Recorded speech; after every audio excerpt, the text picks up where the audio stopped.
Pergeseran fungsi lahan persawahan menjadi lahan non-pertanian merupakan hal jamak yang tak bisa dihindari.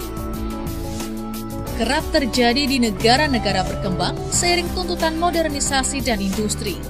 Namun, kebutuhan akan hasil pertanian yang tinggi bisa disiasati dengan rekayasa teknologi sebagai upaya pengelolaan dan pemanfaatan lahan pertanian. Lahan-lahan yang berpotensi dapat dikelola dan tetap berfungsi sebagai penghasil beras. Optimalisasi lahan akan menghasilkan produk lain berupa ikan yang juga memiliki nilai ekonomi tinggi.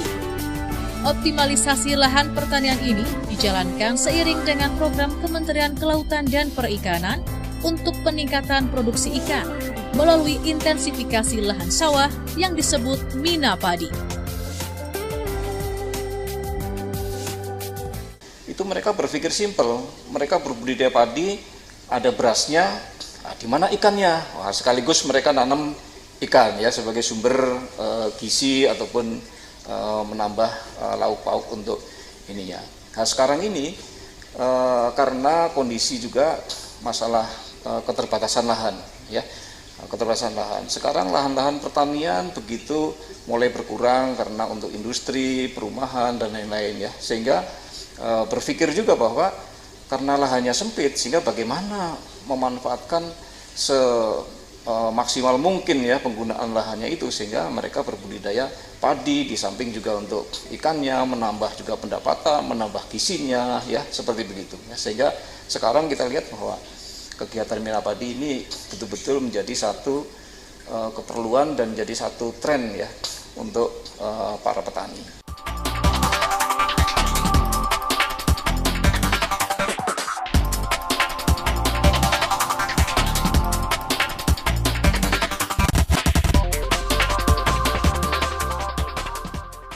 Minapadi yang merupakan integrasi penanaman padi dengan budidaya ikan dalam satu lokasi telah memberikan banyak manfaat bagi masyarakat. Selain menahan lajunya alih fungsi lahan pertanian, Minapadi juga mampu menyerap tenaga kerja dan menambah lahan produksi ikan guna mencapai target produksi ikan nasional. Manfaat lain dari Minapadi adalah peningkatan pendapatan petani berupa keuntungan ganda dari produksi padi dan ikan. Minapadi dikenal dengan dua macam teknik budidaya, yaitu sistem penyelang dan sistem tumpang sari dengan perbedaan pada masa pemanfaatan lahan serta hasil produksi ikan. Pada sistem penyelang, langkah awal persiapan tidak berbeda dengan sawah biasa, namun ditambah dengan pembuatan caren atau palung di sekeliling pematang sawah. Setelah selesai, benih ikan siap ditebar. Setiap satu petak lahan dapat digunakan untuk menebar 100.000 ekor benih ikan dengan pemberian pakan ikan sebanyak 2 kali setiap hari. Jika benih ikan sudah berukuran sekitar 3-5 cm, dengan masa pemeliharaan selama 20 hari, maka panen ikan siap dilakukan. Sistem ini biasanya dilaksanakan di antara musim panen dan musim tanam padi. Ikan yang dihasilkan bisa dijual sebagai baby fish atau anak ikan, juga bisa digunakan untuk bibit pada sistem tumpang sari. Budidaya Minapadi dengan sistem tumpang sari juga lazim dipakai para petani. Langkah pertama hampir sama dengan sistem penyelang, yaitu pembuatan caren atau palung dilakukan pada sisi dalam pematang sawah setelah lahan dibajak. Ukuran lebar caren antara 40-100 cm dengan kedalaman 60-100 cm.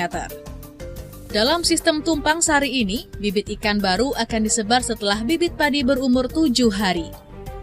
Panen ikan dilakukan seminggu sebelum panen padi atau setelah masa pemeliharaan selama 90 hari. Pemeliharaan ikan dengan sistem Minapadi tumpang sari bertujuan untuk pemeliharaan, pendederan, atau pembesaran ikan. Bagi masyarakat petani di Kabupaten Sleman, Daerah Istimewa Yogyakarta, sistem tumpang sari ini banyak digunakan dengan pembuatan sebuah kolam berkedalaman 80-100 cm di salah satu sisi dalam pematang.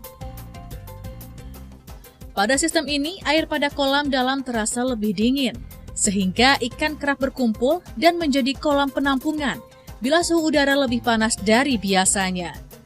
Selain itu, kolam dalam ini juga berfungsi untuk mempermudah perawatan dan panen ikan.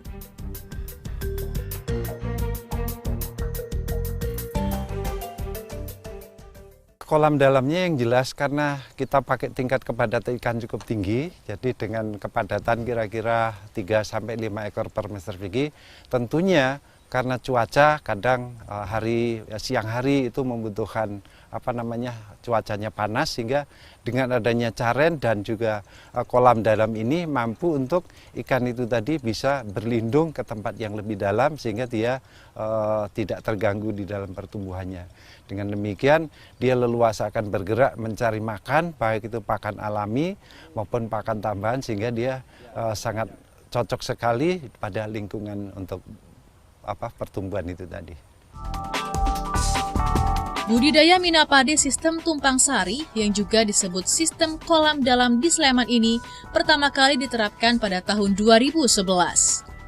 Selain berhasil meningkatkan produktivitas lahan, penerapan minapadi juga mampu memutus siklus organisme pengganggu tanaman.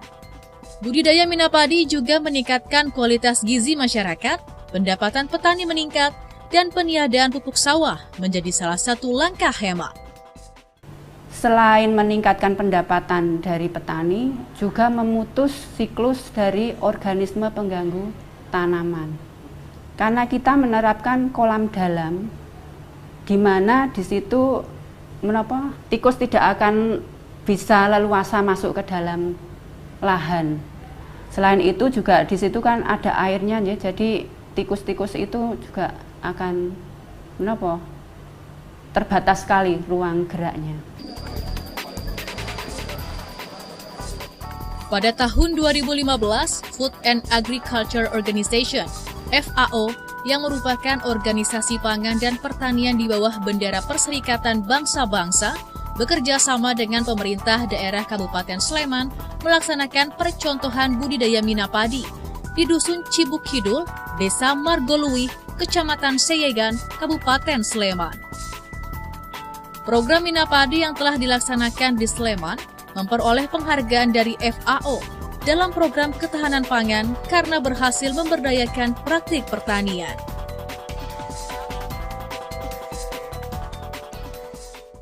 We managed to demonstrate that not only could we raise productivity of the rice by up to 70%, I think went up from 6.5 tons per hectare to up to 9.3 tons per hectare. We also managed to, of course, raise extra income from the fish that was harvested. And we managed to obviously provide nutrition to the local communities. We're actually looking now also to what extent the farming households are eating more fish, hence having better access to protein and other nutritious foods.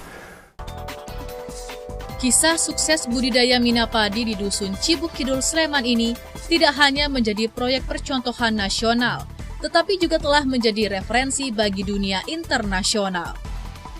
Budidaya pertanian dengan sistem minapadi dapat diperluas untuk meningkatkan kesejahteraan dan perekonomian keluarga petani.